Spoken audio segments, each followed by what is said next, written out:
Hãy subscribe cho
kênh Ghiền Mì Gõ để không bỏ lỡ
เป็นเกี่ยวดีในร้านนำก็คำใจคาในร้านเกย์ก็ปีเซ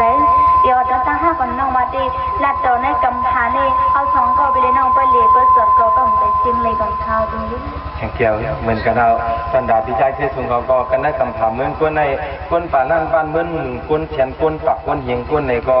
ปีที่ดื้อสิแข่งเกี่ยวก็เลี้ยวปีเหมือนการซื้อขายลองตั้งกลางเชิญปีมาฮักกันหนูเส้นนั่นแหละต้องเห็นดังยี่นี่ลูกวันอำหูฮะฮะน่าเหรอไม่มีผัวฮะว่าหินผัวเขาไม่เปลี่ยนผัวเขาวะนี่นี่ค่ะเป็นโคชูฮันน่ะผัวเขาอะไรพี่จังละให้มีฮันน้ำซึ่งชูนี่มีผัวหาผัวนะหาหินผัวอ๋อนี่ฉันจะว่าเขาคือว่าเป็นโคชูเขาก่อนมากก้าวหนึ่งก่อนฉันก็เลยโคชูหนูเลยตอกตั้งหน้าผักที่ไว้แล้วหนูเลยปล่อยมาเหลวใช่ไหมนักติคมนี่เพราะว่าสุจีอันเล่นมีหน่อยมีน้ำก็ลูกว่าช่วยเงียบตายไปเอาไปเลยเล่นก็คนใต้หาพี่มาแต่หนักคนได้เนี่ยไอ้นายยงก็เดี๋ยวใครเลยบ้าไม่เลยมีน้ำกว่าเท่นายยงก็นายยงเดือดอยู่ในหลอนเรียกมักเงียบตายแน่มาว่าคนหยองกันเนี่ยเมื่อถูกหักเขาได้ทางเนี่ยเนี่ยเสียหักเลยความมือเสียก็เลยถูกคนหยองฮะ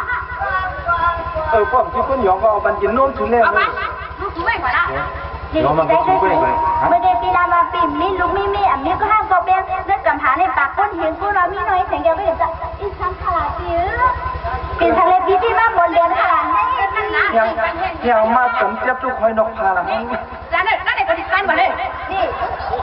เป็นทะเลจิ๋วมือตีมันไม่เป็นเท้าเจ็บเท้าสวยปีขนาดนี้ก่อนค่ะลูกนังได้ปล่อยมันเนี่ยสิหินนะมั้งแค่เกี่ยวอะไรก็อย่าหยุ่งนะมันหลอนจนตึกเรียกมอบในเรือนสองเรือนไปเกี่ยวหูมันหย่องเดือถึงหัวนั้นมันเป็นไว้ให้นั่นอีสังขลาหามาหยอกแหลมน้องเชียงสนามค่ะมันใช่ลูกที่เมียเขาเดี๋ยวเสียงเกี่ยวก็เดี๋ยวทำขับผ่านนะจำใจทำไม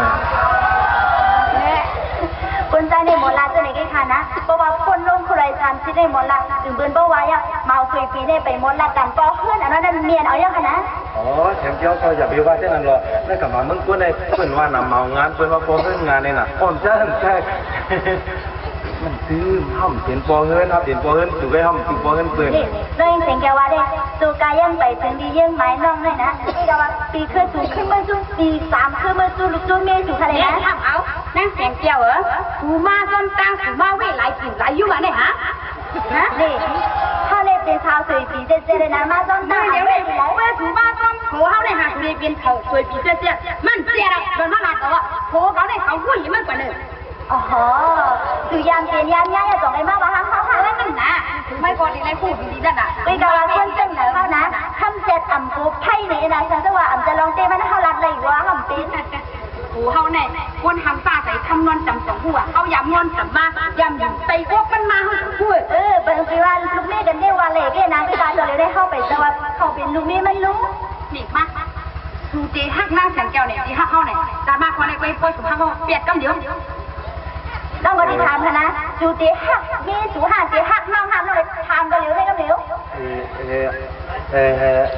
เขาก็ได้คนเอาล่ะเขาดีฮักตั้งสองก็ไล่ห้ามใครป้องเหรอป้องกันก็อีนี่น้องดีได้เลยซื้อค่ะนะนั่งเขาเลยนั่งเกลือหลีโผค่ะนะพี่ใจเคยสูงฉันจะว่าเปลี่ยนเขาเกลือหลีนะใครเปลี่ยนก็เร็วก็ใครเปลี่ยนหน่อยใครเปลี่ยนลงค่ะนะฉันจะว่าเปลี่ยนเขาใครเปลี่ยนก็ได้สูงเลยนะถักโคกอันเดียวใครจำสองโคกให้หน่ะที่ถักโคกอันเดียวใครจำสองโคกคือที่ในไฟงานตัวเดียวใครต่างสองเอียบเลยให้หน่ะเดียวก็หนังตัวก็สูงใครหักกันก็หักกันได้สิเจ้าพี่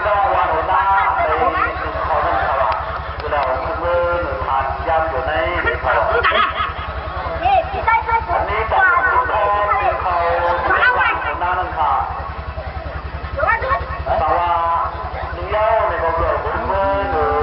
นี่พี่ได้เคยส่งไงมาโนสุดว่าจำเปียน้องที่ทำคือ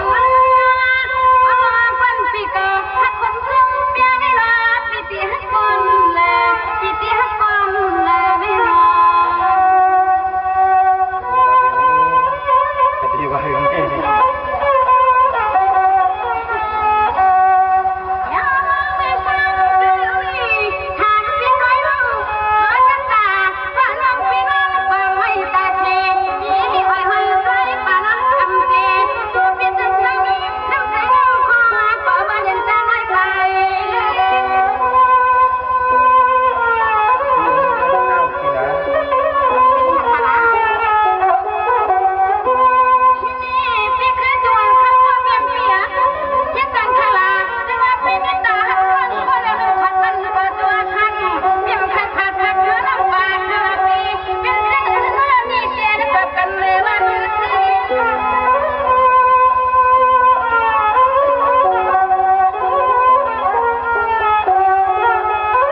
ปีเดตามขึ้นในก็ปนอเปียดมีลุงชายชงขาดขย่อตามขึ้นก้มผัดเปียดแข็งเกี้ยวในก็ทำจุดหนุ่มด้อนนอดทำเป็นน้องกล่อมก็ทำอยู่พนึงก็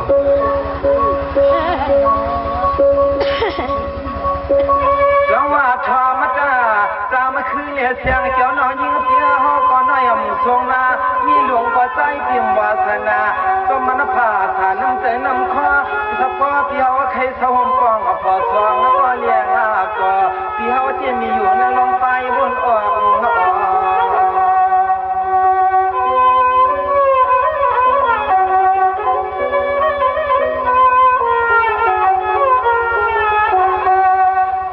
เกี่ยวเลยจำเคลื่อนน้อยที่ปีถึงวันปากว่าตีเขาตีมันคุยก็กูน้องมันน่ามองว่าตีเขาน้องมันคุยก็กูปีมันมองปีจองเขาลุ่มเปียกจางช่องเสือมันมาจองเปลี่ยนมาเฮนมวน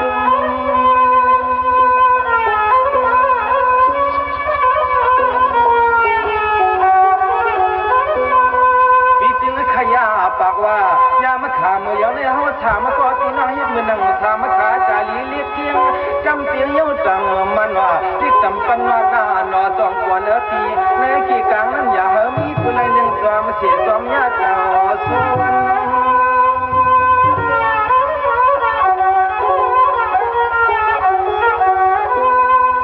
นเนี่ยคนทางหลีน้องสองก็นอคือกว่าลีช่อมาหน้ามาหน้า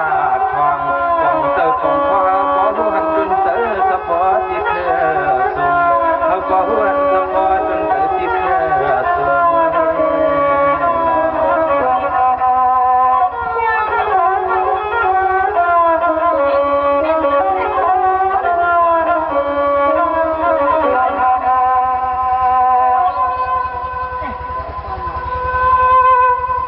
มียิ่งหางปีหมาหน้าหมันทองให้มาตัวสามโมหะหมดแต่ลำซาปิซากวนเลยที่ว่าหางลีเนี่ยเก่าไหนที่ว่าไหนคือเก่าไหนเนี่ยอย่าไปคือทางละไก่เน่าเว้ย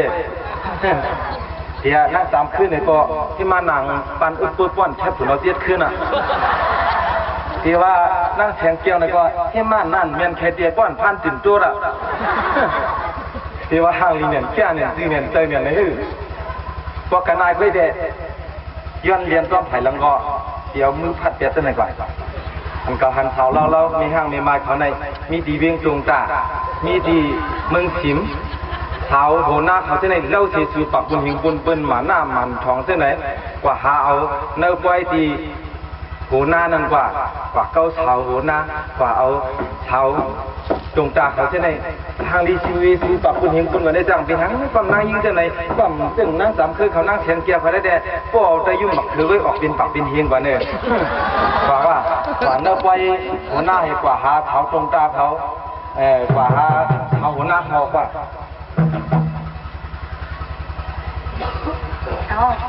ไอ้จังหวะคนตายเนี่ยมาโคนตื่นเขานำสีตาก็โมมีตื่นวัดขากีซึ่งก็แน่คนนั้นแต่คนหนุ่มกับห้องนั่งสันเจ้าแหบกับห้องมันก็ยก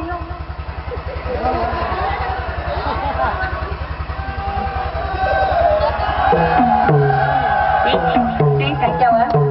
ที่ใจเคยถูกเองเพราะว่าเขาเองผมไม่มันหน้ามันของมีแต่ลำต้นมันนี่ไม่ดีกว่าเอาพี่นุ่งตรงตาแต่เบี้ยห้าวันนี้นะอาตาในเลยเดียวก่อนใจที่คณะนี่ปีกมันกันดูนะต้องสังเกตว่าเป็นดำเป็นดีเข้านำเข้าดีใหญ่กันแข้งย่องห้องกันแข้งใหญ่นี่นะเนาะเข้าไว้ใจเฮ็ดมันดำเปียกน้องเป็นกันที่ห้างวันปูกันเที่ยวนาเนาะตึกพื้นมันมีเป็นปานเจ้ามันอยากคนเอาทำเป็นปานเจ้าพายอะไรนั่นนะจนอันโนยาคาเจ้าเมืองวงเมืองเขเขาเอาเจ็ดนี้ก็เหมือนเอาของนี้ไปหน่อมันถ้าปัดโยมันไหม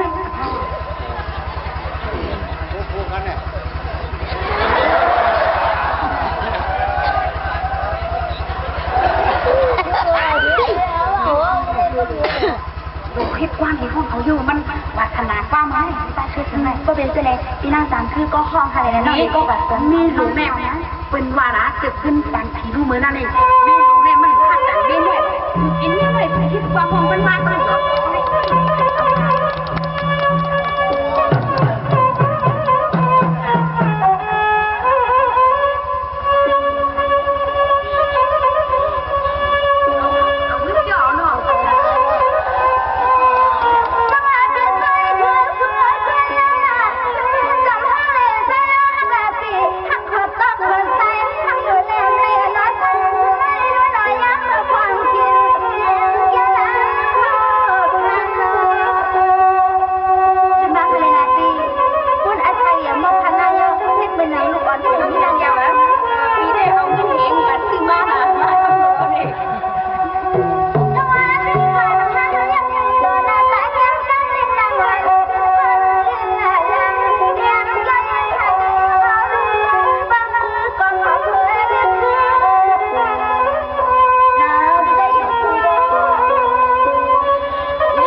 วางค่ะนะ นี่ถ้าคำอยู่สีป้อนเหมือนกันนะทำไมพี่น้องดวงตาไปไล่เลยไปพิ้งพ่อใส่โยกก็นั่นก็เดี๋ยวฉันกองเนี่ย คือความหักแหละ หักคือความหักแหละ แล้วหักว่าหักอะค่ะนะ หักปัดจับปัดใจปุ่มจังไม่กี่เลยเนี่ย ความหักในกว่าให้ตัวเต็มมีในกว่า อันนู้นจะมีให้เด็กกำคาทีไรนะค่ะนะ เนี่ยเพชรค่ะเพราะว่าเฮ็ดจะมีเนี่ยก็ถึงจังละโตเคยเยอะค่ะความหักในก็ให้ถึงตัวเต็มมีแล้วความอีกข้อเหี่ยวเพราะว่าหักในก็หักที่ห้า ค่ะ หักที่ห้า หักเขา ก็หักก็ดีที่เราตัวเต็มมีที่ตัวมาเราว่างเนาะ น้องบอกทัวร์ก็หนังเขาปิ่มไฟตัวเธอมาหาว่างหาเลยน้องฟังว่าสักไหนข้าวเนี่ย เพราะหักอุปกรณ์ที่ตัวเต็มมีที่ตัวมาเราว่างเนาะน้องหอมน้องหลี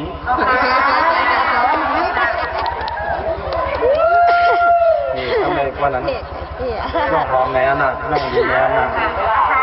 สีน้องดีสุดดีน้องดีเนี่ยค่ะนะสีมหาวันเต็มเลยว่าหักเคยเพียงนะ คือก็เองน้องหลีกุ้งไทยนั่นนะไทยในวันนั้นทุกวันนั้นก็ไม่เลี้ยวตั้งน้องหอมนี่น้องหลีตั้ง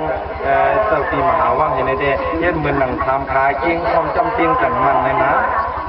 เอาค่ะจะปีมหาวันนี้ มันเป็นเจ้าพี่มหาว่างเจ๊ได้กี่หังที่ถังอะไรก็มูเจ้าพี่มหาว่างมันเลยแค่มันดีช่วย แต่วันดีด้วยล่ะ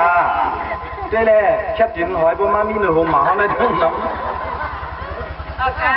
เจ้าพี่มหาว่างไหนน้องปีวันน้องตั้งสามารถด้วยสัตว์ด้วยเชียงกับพวกไฮนวนเนี่ยเราคาตาวันค่ะพี่น้องเพื่อนวันปีก็บอกให้นอนเนี่ยเราก็น้องหอมในน้องหลีกับปีในก็